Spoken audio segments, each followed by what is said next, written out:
नाजरीन, कराची में Siraj institute of Sindh studies पारां कोठायल Latif art and literature festival दौरान मोहब्बत वारी मेहनत सेशन मुनक़िद किया वियो, जंहिंमें शाह लतीफ़ पारां मुहाणनि बाबति कयल शाइरी ते ज़ाहिदा भरवानी ऐं हसीन मुसरत तफ़सीली सम्झाणी ॾिनियूं।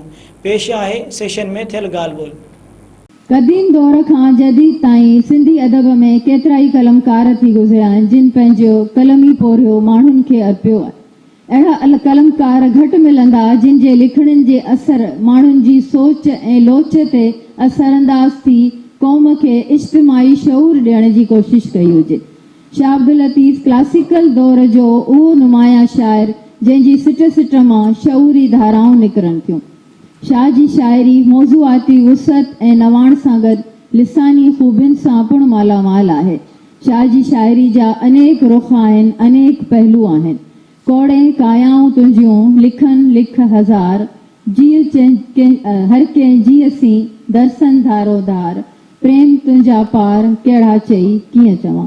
शाह पंहिंजी धरतीअ जे रस्मुनि रवायतुनि, जाग्राफियाई हदुनि ऐं सियासी असरनि खे पंहिंजी शाइरीअ में महफ़ूज़ कयो आहे। डॉक्टर आफ्ताब अबड़ो पंहिंजे किताब शाह जी ॿोलीअ में लिखे थो त लहजो ॿोलीअ जे उन मख़सूस नमूने खे चइजे थो जेको मयारी ॿोलीअ खां ढंग ढार उचार में थोरो मुख़्तलिफ़ हुजे।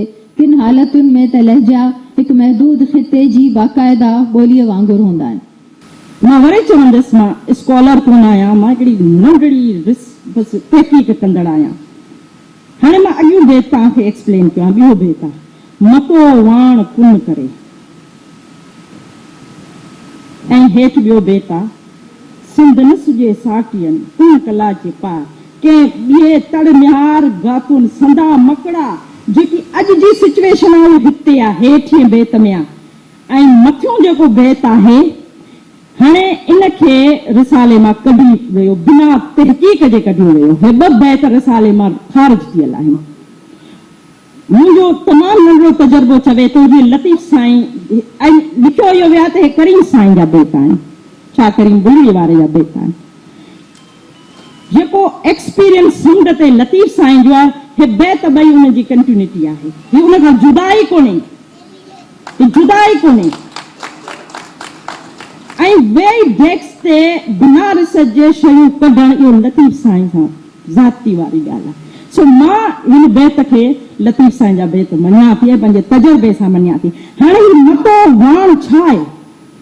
ही खारे शान जे भरिसां असल में दरिया, असां समुंड खे इन लाइ चवंदा आहियूं जॾहिं हुन में दरिया अचे थो त उन दरिया जेका पंहिंजा क्रीक्स थो ठाहे हुनखे सभु चवंदा आहिनि दरिया। हाणे वाण दरिया आहे जंहिंजी तस्वीर आहे। हे पट लतीफ़ साईं हली आहे, ही ॿियो कोई बि न आहे हलियो।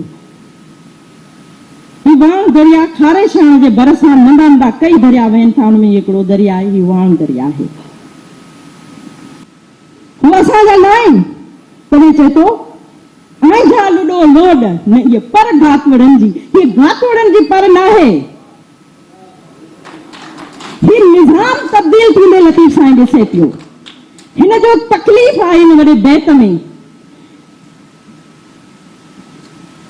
हाणे हेठि श्री राग आहे, घणा माण्हू हिनखे साम्हूं बि सम्झींदा आहिनि श्री राग आहे। ऐं वणझारनि जी सॼी जेका इक़्तिसादियात ते जेका ॻाल्हि आहे उहो घणी श्री राग में आहे। बंदर जां भई त सुखाणिया न सुम्हो, कपर थो कुन करे जे माटी मंझ मही, एॾो सुर सही निंड न कजे न। हा छा आहे? बंदर जां भई त सुखाणिया न सुम्हो। हाणे भई छा आहे? बंदर आहे कोई भई त कंफ्यूज थी करे नी, छा आहे? सुखाइण ते बि न सुम्ह, पर बंदर जां भई कपर थो कुन करे, कपर तव्हांखे ॾेखारे चुकी आहियां।